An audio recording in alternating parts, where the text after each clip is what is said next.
Nikki, do you hear me? This is JQ. Nikki, did you cue the helicopter? We're gonna start operations. Okay, got it. Ah, musica! Hey man, no one says that the restoration couldn't be fun, right? This is more people than you expected, huh? How many folks do we have? In July 2007, activist and aerial artist John Quigley traveled to the northern Ecuadorian region of the Amazon rainforest. He was working hand in hand with Amazon Watch and a local organization, Frente de Defensa de la Amazonia, to help raise awareness about a landmark legal case that is being fought in the jungle. ¿Cuántos gente? Hay como 800. 800 or so. Sí, Más o menos, no? más o menos. We're gonna occupy Texaco Uno. A lawsuit against Chevron Texaco, who bought Texaco in 2001, was filed in Ecuadorian court on behalf of 30,000 indigenous and campesino people. The allegations charge the company with damaging the environment and the health of the communities in the area.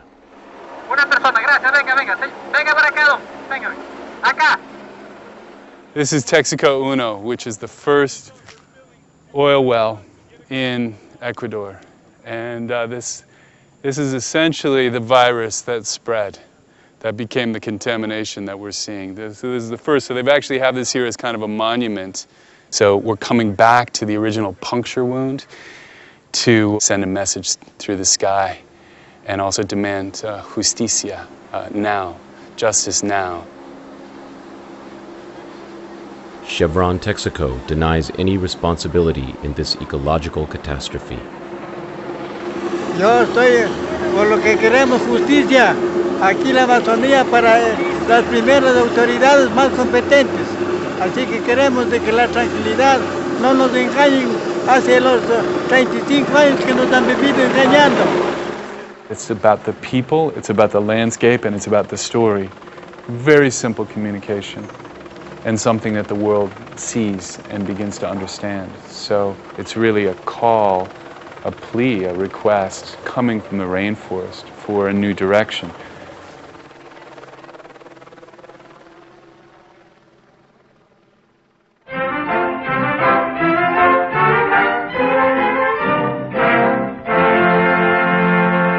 The only way I know of finding it is to drill.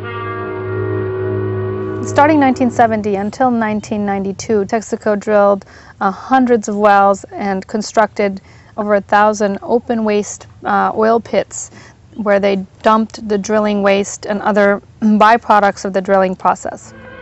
Each day, every day, it brings us another 24 hours of progress.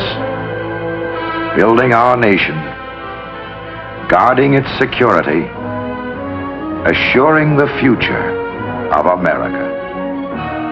The way that Texaco developed the oil fields is they decided to save some money. They did not install the reinjection system that would have been law everywhere else, including the United States. They did not line the pits so that they had unlined pits full of toxic waste, and every time it rained, these pits were overflowing into the rivers and streams and polluting the groundwater, and this is how the contamination spread.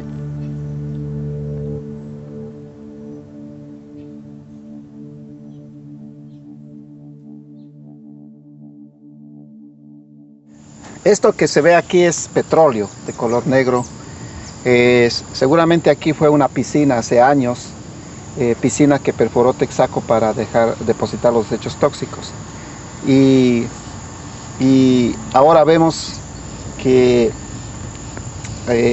a pocos metros de la profundidad se ve el petróleo y eso sigue derramándose y sigue contaminando el ambiente. If you look at the negative impact of the Industrial Revolution, and if you put it into the framework of a bomb, this would be ground zero. This is sort of the ultimate in the arrogance, the negligence, the unsophisticated technology of resource extraction as the way for us to create our energy. And the impacts of it have been devastating to the land, to the people. Someone has called this the rainforest Chernobyl. And we're still trying to get exact figures, but it's somewhere 3 times the amount of oil that's been dumped here that was dumped in the Exxon Valdez spill. So it's the worst oil contamination in history. And it's an area the size of Rhode Island that used to be paradise. I mean, that's the tragedy of this. It used to be paradise, where just life was everywhere, abundant.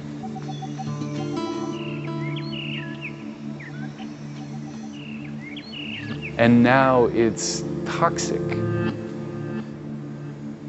I just think they thought, we're in backwater country, Ecuador, who cares? We'll name the place Lago Agrio. It literally means sour lake. The Texaco guys named it after some oil site in Texas.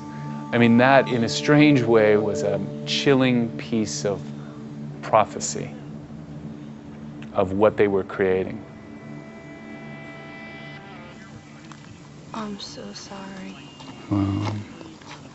Little buddy. What do you think? This lizard was, they found him in the oil. Right over there. Stuck. There's a pit of oil. Uh-huh. Oh, look at that, look. Look at that shit. Wow. No, no va a vivir ya. Esto es las consecuencias del genocidio de la Texaco. Sí, ellos nunca dicen que no hicieron nada.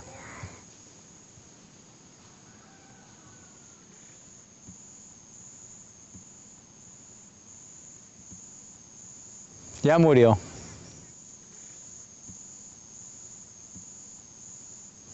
De aquí viene un gavilán, se lo come y después también muere el gavilán.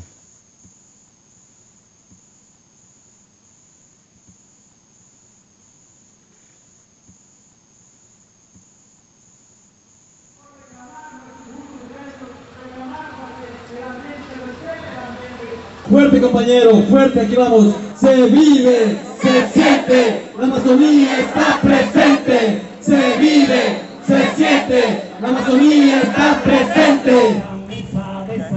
I went with John Quigley to Ecuador to film a protest. Several hundred protesters were on the streets of Lago Agrio.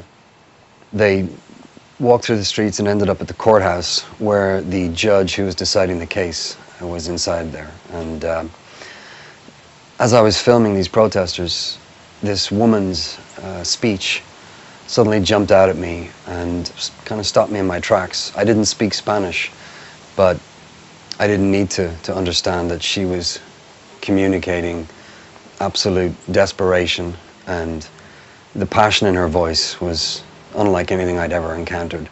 Señores, ¿por qué no se ponen la mano en el pecho, señores de Texaco, y dicen basta, aquí se termina el juicio y vamos a ayudar a las personas que sufren con el cáncer? Esto es, compañeros, que nos dejaron los de Texaco. Así se mueren los animales y así nos vamos a morir nosotros en la última miseria, sin tener ni siquiera por lo menos de decir esto queda para nuestros hijos, porque After she stopped speaking, I went out and found out who she was because I wanted to know her story. And it turned out that she had contracted cancer from the pollution of Texaco. And she had managed to gather up some money to pay for her treatment. And as she was doing that, she found out that her daughter had also contracted cancer. So, of course, she gave the money to her daughter to try and cure her of cancer, and in effect condemning herself to, death. And there was this woman out there